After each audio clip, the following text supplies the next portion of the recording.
Hello, and welcome to On the Marie Curie Couch, the podcast that aims to break down taboos and start open, honest conversations about death and dying. I'm Jason Davidson. I'm a social worker by profession, and I've worked in palliative care, hospice care, and bereavement support services for more than a decade. Each episode, we'll be speaking to a well-known guest to find out about how they feel about their own mortality and how their personal experience of bereavement has shaped the way they live their life. Today, I'm on the Marie Curie Couch with Tim Lovejoy. Tim's a TV presenter and podcaster. He grew up in Hertfordshire and made his name fronting shows including Soccer AM and Something for the Weekend. These days, you can catch him on Channel 4's Sunday Brunch and also on his podcast, Dear Lovejoy. Tim lives in London and has 3 daughters who've all featured on his podcast during lockdown. I'll be talking to Tim today via video call. Welcome to the Marie Curie Couch, Tim. If it's okay with you, I'd like to ask if you could tell us about a significant death you've experienced in your life. It's my brother. He died. He was 37 years old, 16 years ago or something like that. Yeah, and he died of pancreatic cancer. It was obviously extremely sad and traumatic for me and my family. And yeah, it's life-changing for everyone involved. Just to go back, Tim, to that time, can we talk a bit about his diagnosis and some of the conversations you may or may not have had as a family? Yeah, he'd been having stomach pains for quite a long time. And when I say a long time, a few months, 6 months or so, he'd recently got married and he'd been on his honeymoon. He had to come home early because his stomach really hurt him. And he went to the doctors and they said there's more chance of him winning the lottery than anything serious being wrong with him. He was diagnosed with irritable bowel syndrome. By the way, I don't have any hate or animosity towards the doctors or the medical profession, because he was a young guy and he had pancreatic cancer, which is usually reserved for older people. So he had he was just sort of went to see a doctor. They decided to do some tests, and then I got a call off my dad saying that my brother had a tumor. We came together as a family and started trying to work out what we could do. And that is just horrible. I remember when I heard about it, just sort of, I remember just putting myself up against a cupboard and sliding to the floor and just sitting there thinking about it for ages. Because the one thing with all these diagnoses, I think, is you always think things like this don't happen to us, my family. They happen to everybody else's family. Oh yeah, you watch it on the news, or you read magazines, or you see articles or online, and it's everybody else's family has these things. They don't happen to you. And my grandparents are all so healthy. They all live we're all going to live really old. We're all going to live into our 90s. And then something like that happens. It's quite a strange feeling. But you have a feeling of optimism that the medical profession will do something about it. These days, we believe that everything can be cured. People don't expect anyone to die anymore because it's a tribute in a way to how much we've advanced in the world of medicine, but people do still die. So after what sounds like that initial shock as a family, then there was a sort of feeling of optimism and focus on his treatment. And what happened next? Well, yeah, there was an optimism, obviously, because you speak to the doctors and we met the oncologist, and he said, look, we're gonna do all the treatments we can do, and he's young and he's got a good fighting chance of this. I didn't really understand how it was pancreatic cancer, and I didn't really understand how hopeless it is to try and deal with pancreatic cancer. I've been told latterly that the actual cancer I don't know anything about cancer really, but the cancer inside the the pancreas. The pancreatic cancer is quite easy to kill. You just can't get to it. And so unless they can cut it out early, then it's quite fatal to get it. So, but we had optimism, and we were all sort of thinking, oh, when's he start his chemo? And, you know, and everybody just sort of, usual thing, you come together and say, well, you know, we're going to fight this, you're going to do it, you're going to be okay. And usual state of affairs, I think, that everybody goes through. Something along the way changed at some point. Yeah, it's weird actually, because it was a really short time between his diagnosis and his death. However, the journey, use that expression, felt so long, because every day it's there and you're thinking about it. And you know, there was a time where before we get to the part where my brother was where they said there's nothing else we can do for you, there was a time where my brother just felt very lonely. And I think what happens when you get a diagnosis of cancer is you feel like you're the only one in the world with it. I'm only saying this is because that's what my brother experienced, you know. So I imagine other people out there who've got cancer will concur with this, is that you think, I'm the only person in the world who's got this cancer, and it becomes very lonely. Everybody else is living their lives, and I'm fighting this disease. And I spoke to a friend of mine who actually was in remission from cancer, and he said a really good thing to do is to get you to places where you can meet other people with cancer. And we arranged for that to happen, and it was great actually. It was a really good thing, because he walked in there, and it was this, I can't remember what it was called now, but it was a meeting, and he walked in there, and he realized, he said, I'm not giving up hope. So he's very positive about the whole thing, and so that was good. And anyway, one day the doctors said to us, they said to him, there's nothing more we can do for you, we've tried everything, and then sent him home. And that was the worst, well, apart from him actually dying, I think that was the worst bit, because the idea that you can't do anything is so surreal. You know, we live in a world where we can cure everything. You know, we can put a new heart in you, a new kidney in you. You know, we're not used to, we don't understand the idea that a young man can die. It's sort of, it was well beyond my comprehension. And the idea that you're sent home to die, you can see your own fate. Most people don't know when they're going to die.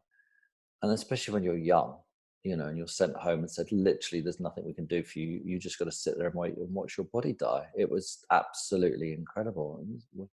Numbing is the word. No one knew what to do. And it was sort of mixed emotions, which happens. You have anger.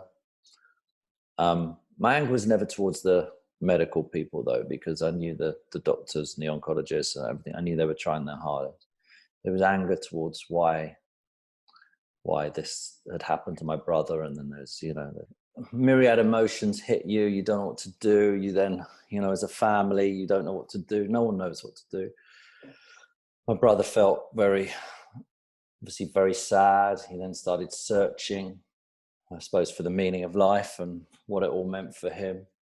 And I went into a sort of mode where I was like, well, this can't be right. You can't just send someone home to die. There must be another way to look at this.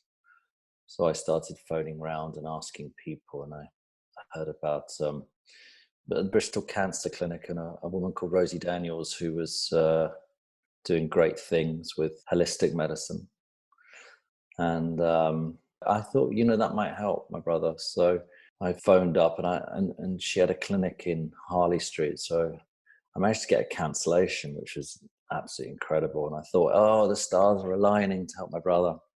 And then I managed to get him in there. What the great thing about that was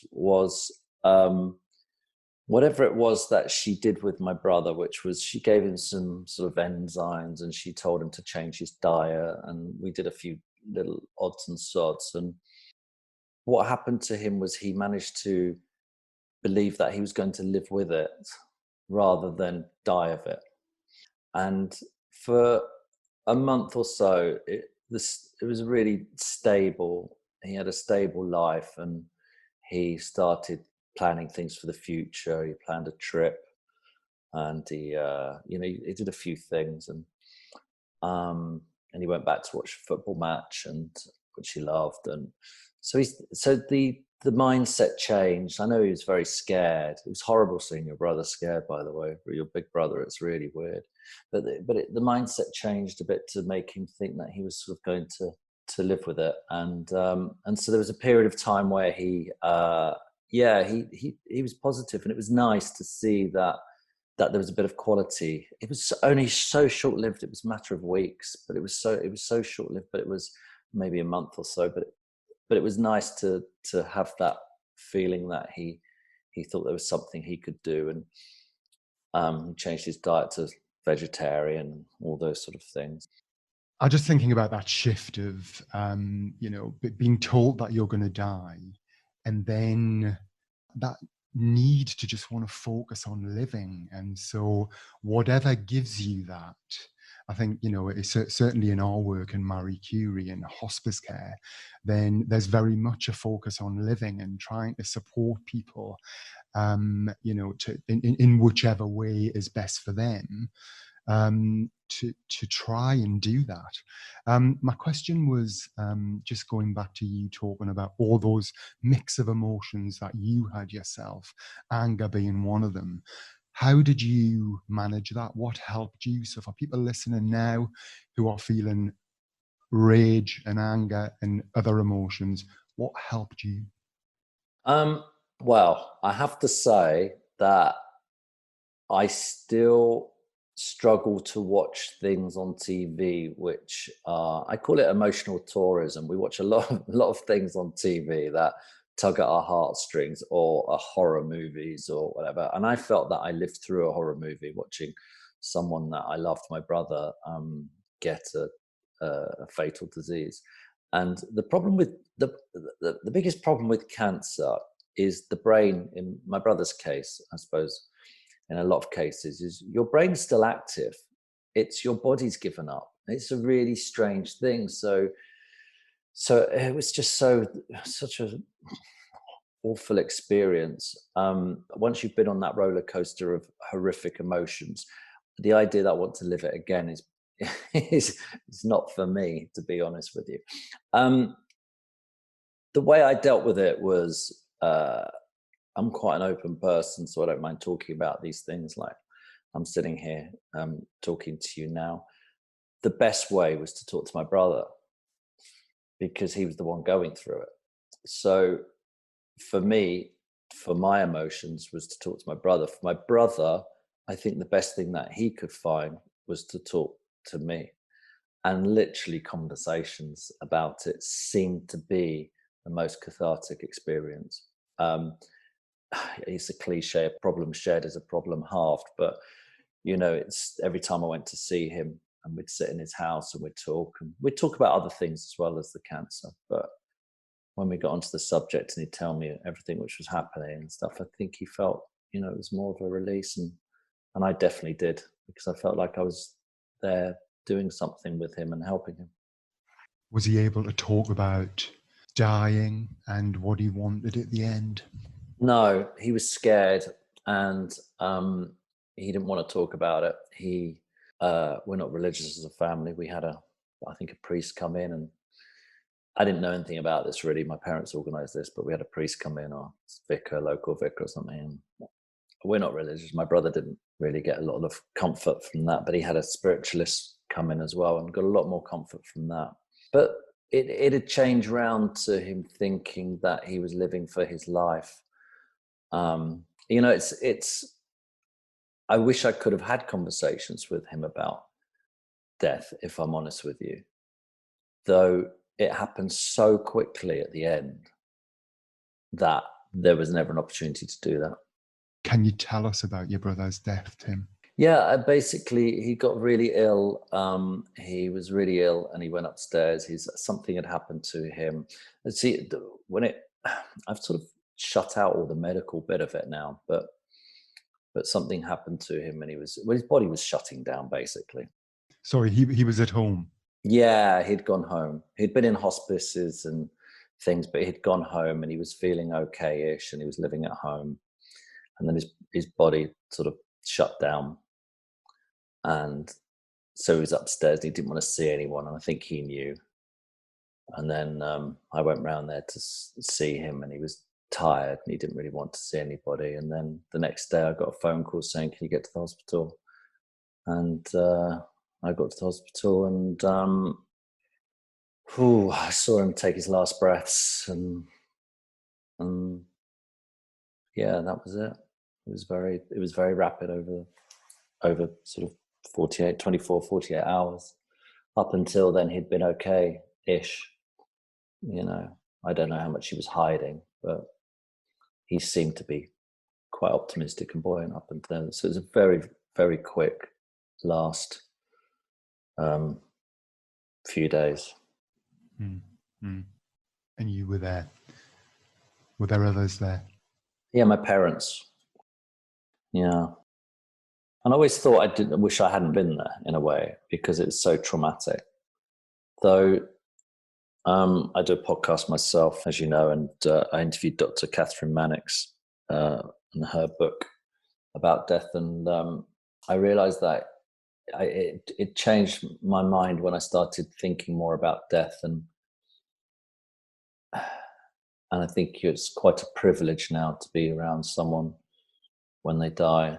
Not something that's horrible, something that's you know, no one wants to see a young man die, but if they're going to die, it's nice that you're there with them when they die. I suppose you come into the world and then you leave the world, and there's people there when you come in. Hopefully there's people there when you leave. If you're lucky enough to be around someone, I think that's a nice place to be.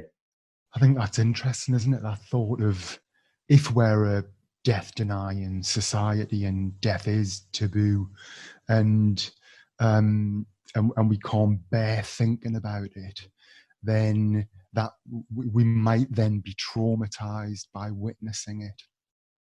But if we talk about it and talk about what it looks like or what it might look like at the end, we talk to those who might know about that. So, you know, palliative care professionals or hospice professionals. We inform ourselves as much as we can, and we have open conversations. I wonder how much that helps with the experience at the end. I'm not suggesting for a second it's not going to be traumatic or awful. But I think, as you're saying, is there a link there, you know, just between kind of opening yourself to having conversations about death and dying and what it might be like at the end? So therefore the experience might not be as traumatic. Yeah, I 100% agree with that. I went for a walk with my friend Dave. My friend Dave, he made a few quid and he decided that he would live in the woods. So there's a point to this story, bear with me. And so he went to, he contacted a farmer and he said, look, can I have a piece of your land? I'm going to live in the woods and I want to do this as a little experiment. And he put this sort of wooden shack in, and he lived there. He lived between there and a house, but he kept coming and going. But the more he lived in the woods, the more he decided he didn't know whether he'd spend 24 hours a day, 7 days a week there or what. But the more he lived there, the more he wanted to stay there and not go back to sort of our normal society. He's back in normal society now, by the way. And I went to visit him, and we went for a walk. And the one thing he said, which was great, was he said, look around, look at all the death. And we're fixated with the life for obvious reasons. So the next time I did it the other day with a friend, and they were going, this is really morbid, Tim. I said, it's not morbid because, you know, to quote Elton John, it's the circle of life. Things have to die. Nothing's here forever. You know, things break down and they go, you know, whatever your religion is or whatever your sense of the world is, something might happen after you die. But things, as we know, in our reality, are born and then they die. And when you look around, where a dead tree will fall, there'll be beautiful life comes through it because the light will suddenly come in and other things will be able to grow there. And his point was, he said, it's so strange because you come out and you see bluebells and you go, oh my God, they're amazing. And within a week or 2 weeks, I'm not sure, they're dead and they look terrible. They're all dead. And you've gone from that beauty to the death. And he says, when you live in the woods, you suddenly realize that death is part of life. Now we have So a long-winded way of saying it, we've become so removed from the death experience. No one wants to see a young man at 37 die, but it's really changed my perspective seeing my brother die, and also talking to Catherine Mannix as well, and also speaking to a lot of people about death since then. When someone gets into their 90s, we go, oh, it's so sad that they died. It's such a shame that they're dying. It's like, hold on a second. No, I really don't think it is. If you have a long life like that, it's a beautiful thing. You've come in and you're leaving the world, and it's beauty. At some stage, we need to have conversations with people and about life and death. My parents are getting older now. I talk to them a bit about it, a lot more than I used to be honest with you. It was always a subject we never talked about, I suppose, because because my brother died, basically. But I think it's one of those subjects that we should start talking about with people. It's going to happen. The death rate in this country is still 100%. You're going to die, and God help us if we ever get to the stage where we don't have to die. I think that'll be worse. I think that's what we need to do. We need to imagine a life without dying, and then we'll go, oh God, I can't wait to die. My daughter, she's 7 now, but I think it was about the age of 4 or 5, she started talking to me about my brother a lot. Where is he? What happened to him? He's dead. And she goes, oh, what happens when you die? I said, oh, it's beautiful. You fall into a sleep and then you die. And as we said, no one knows what happens, but it's really exciting, isn't it, when you die? And I tried to, it's funny when you talk to a child, because you don't want to go, oh, it's so miserable and horrible. And I thought, that is actually, we don't know what happens. And all we know is from people with near-death experiences is it's a beautiful feeling. I mean, no one comes back from being nearly dead and saying it was horrible. They always say, oh, you go into a beautiful state. So, as I say, no one wants to see a young man like my brother die. That's tragic. However, we've got to understand that death happens. We can't cure all deaths. We're doing very well at it, but we've got to try and understand that we need to talk about it. And some cultures do. Everyone always cites down in South America, Day of the Dead and all that sort of stuff, where people sort of celebrate death. And I think we should celebrate death more. And we should celebrate the idea, especially if you're old. People seem to hate the idea that your body is breaking down. And I've always thought, look, I could be so wrong on this, but when you come into the world as a baby, you pretty much can't do anything, and then you learn. And as you go out, I don't think there's anything wrong that you might dribble a bit or something like that. If you've got people around you who love you, it's just you're coming to the end of your life and you're starting to fade away. There's nothing wrong in that. Why do we think that's humiliating? It's not, because it happens to us all. And you're lucky if you're one of the ones who's slowly going, rather than something tragic happening to you in a rapid way. I love that story about the woods. I tell you, next time you go to the woods or you go for a walk anywhere, start looking for the death rather than the life, and you'll see some beauty in it, I promise you. The coronavirus pandemic has triggered a wave of bereavement across the country and taken away our ability to be with loved ones and grieve in traditional ways. Marie Curie's new Memory Cloud is an online space to reflect on a loved one's life and share special memories with your friends and family. Visit memorycloud.org.uk. I like that idea of whether it's in the woods or elsewhere, but looking at things through a death lens and changing the conversation and having those kind of opportunities to talk about, death and dying. Can I ask about your brother's funeral? Was that something that was talked about, or did he not talk about any of those things? No, we're a family who definitely at the time went, just don't talk about death. So no one discussed it ever. We're not a religious family, so we just did it at a crematorium. It was absolutely packed out, obviously, because he's young. So many people turned up. You couldn't get any room in there. We chose some music which he liked, and the whole thing was just really, it was nice because so many people turned up. But I personally felt that it was lovely that everyone turned up, and it was nice we were all playing his music and stuff, but I didn't feel like he was there anymore. I was looking at the casket before he went in there, and it was like, it wasn't him anymore. He'd gone. I saw him go. So, I'm not religious, but I do believe we have a soul, and we're an energy force. That's definitely what we are. And our body is just something we're in. So when I watched his last breath, the energy left his body. You could see it immediately, and he had gone. What happens when you die, I don't know, but you're not left in the body, that's for sure. There's definitely a way that it all starts. The body's just left as an empty vessel, and my brother, who's the consciousness in that body, the consciousness had left. So the funeral really is just a way of saying, I don't know what the word is. We recognize your life. That's it, really. And we recognize that you've died. It's quite a strange thing, really, the funeral. But yeah,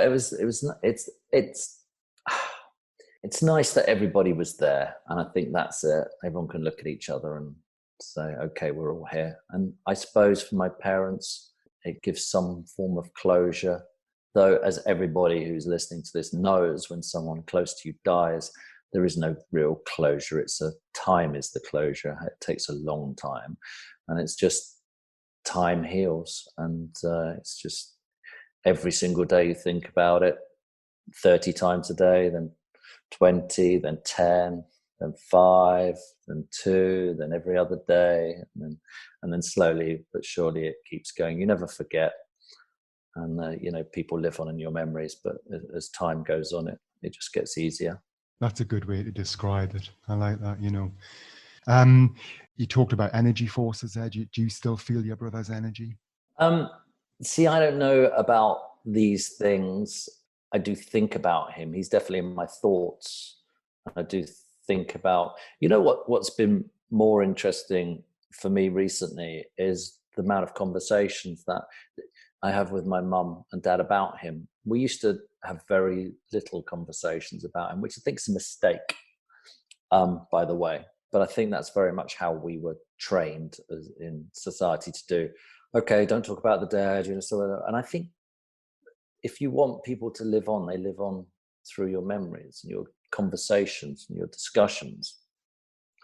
So when I see my parents, we'll often bring him up and talk about things he did and what he would be thinking and he was very political.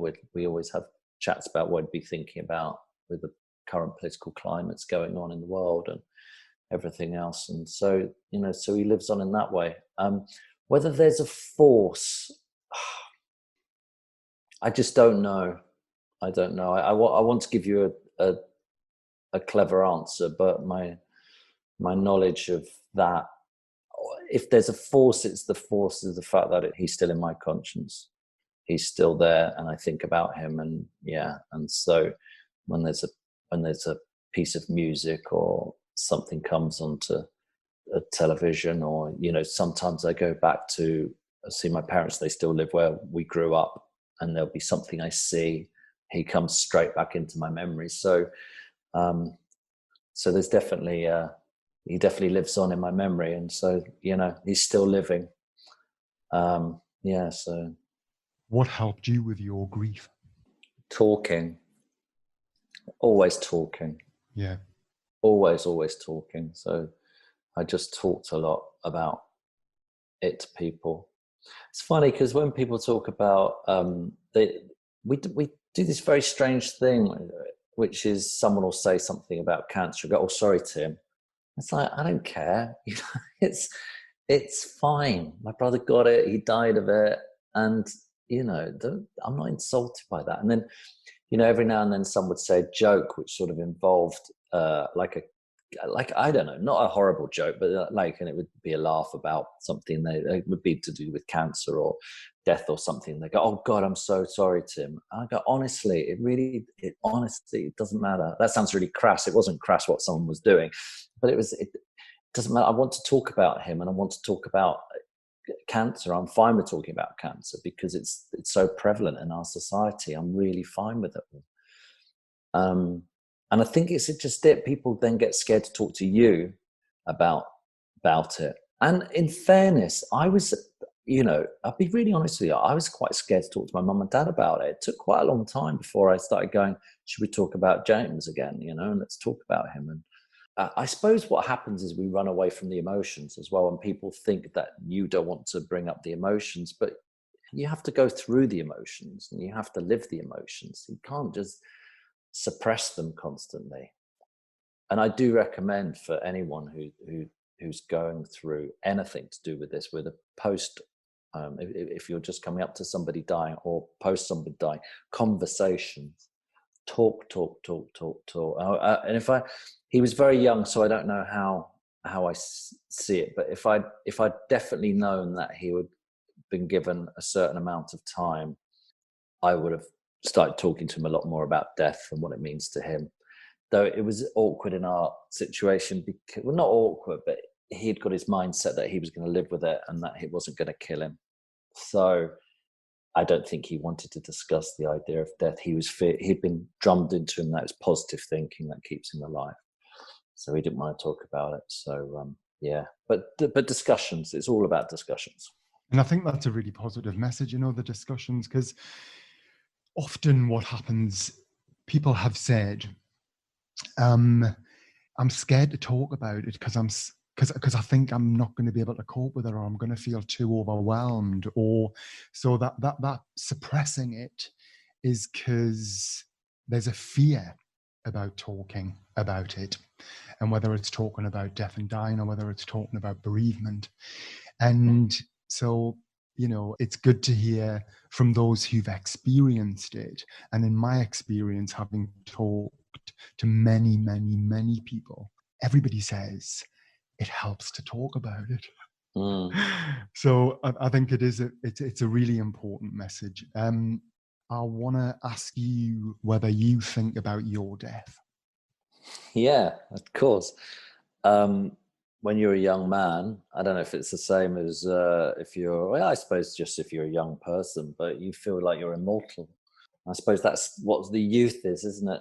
Just feeling immortal. And then you get to see your brother die and you go, oh, hold on a second.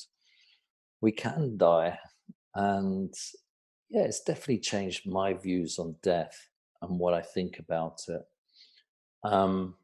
I'd like to say I'm not scared of death, but there is a little bit of me which is like, I'm not sure. I'd like to live a full life, and I'd like to live a complete life as well. I'd like to see it all the way to the end.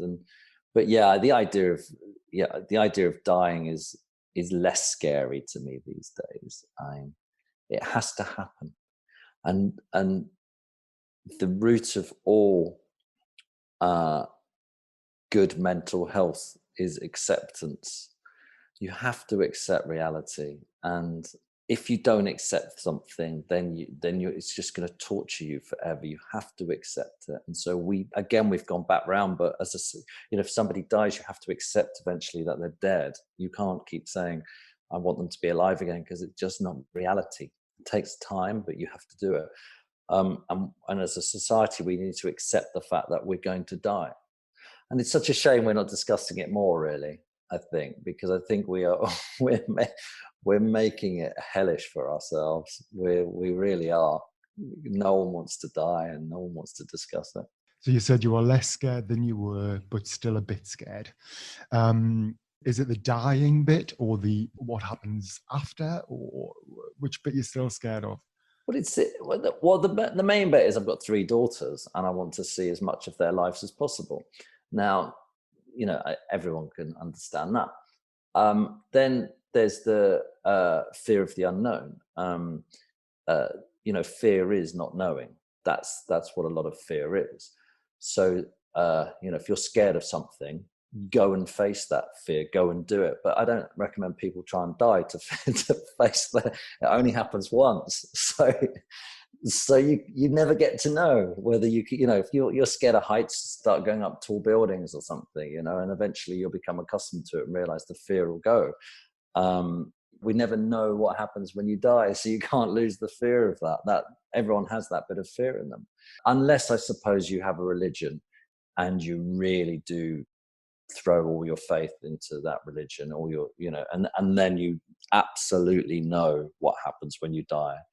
But even then, I suppose some people have religions still might have a few doubts whether it is or isn't, but we don't know. So that, yes, there's always going to be a fear there. So we often talk on this podcast, but also we talk as an organization about planning for, death and dying, because we know that if people talk about it and plan for it, then often there are better outcomes. One example of that's writing a will. Some of those practical things, or even having conversations with those around you about funeral wishes or where you might want to be when you die.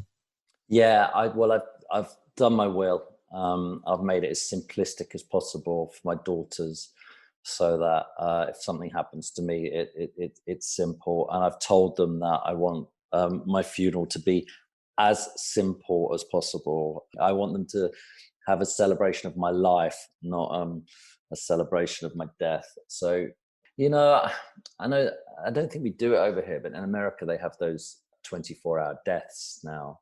It's happened to a few of the big stars. I think it happened to Prince and maybe David Bowie and a few of people like that, where they die and then they're cremated within 24 hours. And then I'm not adverse to doing something like that, because you then can have a celebration afterwards. So I said to my kids, I'd just like them to get together somewhere and have a drink for me. That's it. But I have said to them, just don't waste all your time planning, because my opinion is, I hope I'm not upsetting anyone here, because some people love the idea of planning for someone because it is a cathartic experience for them to plan a funeral and all that. But what I would like my kids to do is get on with their lives. And I know for a fact, what I feel for a fact watching my brother die is that if you call it a soul, that's the best way of doing it. It leaves the body, so that I'm not there anymore anyway. So you're just getting rid of the vessel I was hanging out in. That's how I see it. So I'm like, make it simple for you as possible, and then celebrate the soul, which could quite rightly still be in the room. So it sounds like there's some open conversations in your household about death and dying. I've always been very open with my kids. Well, and of course there's an open conversation because we've experienced it. And so once you've actually experienced it as a family, then these conversations will always continue. But yeah, no, it's definitely a conversation I've had with them a load of times and said, just don't waste time on it, because I'm not there. And it's funny because I'm not religious, but I don't believe I'm left in that body. So don't waste any time with it. I've left. I love that story you told earlier as well about, your 7-year-old daughter talking about your brother and asking about him and asking about death and where he was. Because I think some people who I know with young children, when they bring it up, the first thing will be, oh, don't talk about that, or don't ask about that. So silencing it, straight away, that's the beginning of it, isn't it? I mean, that's just the whole taboo of it. Someone told me once that there's a couple of reasons why we don't like talking about death. One of them is connected, apparently, I don't know this is 100% fact, but during the wars, the First World War and the Second World War, because people were losing a lot of people and they were quite close together, those wars, it was easier just not to talk about death because everyone was dying so much. So it sort of became, let's talk about life and living. And that kind of makes sense because we went through those wars. And then the other thing is, why we struggle with death is in the middle of the last century, we started being able to heal people. Remember years ago, there was a lot of infant mortality, that the infant mortality rate was high at the beginning of last century. And we've got it right down now. People had 6 kids because they'd lose 2 of them, or 3 of them or something. It's people aren't dying as much as they used to die. And so we're now thinking no one should die ever. So I think that's why we've become so terrified of death. But when I talk to my child, it really is. And I do genuinely believe it could be one of the most exciting times for all of us. Nobody knows what happens when you die. I mean, obviously religions say they do, but they don't really. Nobody knows exactly what happens when you die. All we know is it seems to be quite a nice experience for people who've died and come back. So, something happens and you don't know what it is, and we're all going to go through it and we're all going to experience it. So when that happens, maybe we should be looking forward to it in a way and going, wow, this is exciting.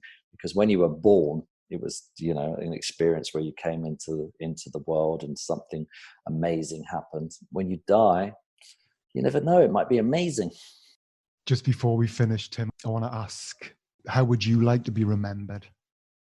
Oh, wow. That's a big question. Have I got a big answer for you? First of all, the only people I really care about remembering me and my family, which is hopefully I'll outlive my parents, and that'll be my 3 daughters. And I would hope they thought I was a loving, caring person, and most of all, someone who believed in the truth. I think living a truthful life is important, and telling yourself the truth and telling others around you the truth is something that I believe is the key to life. Live the truth. It's very hard to do. It's very hard to stop lying to yourself. It's very hard. We're told by society to constantly lie, but living the truth, I think, is the way forward. And hopefully they see me as a loving person who believed in the truth, but mainly loving. Tim Lovejoy, thank you for joining me on the Marie Curie Couch, and thank you for sharing James's story and being so open and so honest. Pleasure. Thank you for having me. So that's all for this episode of On the Marie Curie Couch. We hope it's got you thinking about matters of life and death, and perhaps starting those conversations with your own friends and family. Marie Curie's here to help. From planning ahead to coping with bereavement, you can talk through any concerns you have around the end of life with our support line team, which also includes specially trained nurses. Call us on 0800 090 2309 or search Marie Curie online. This podcast is made by Marie Curie, a national charity that supports people affected by terminal illness.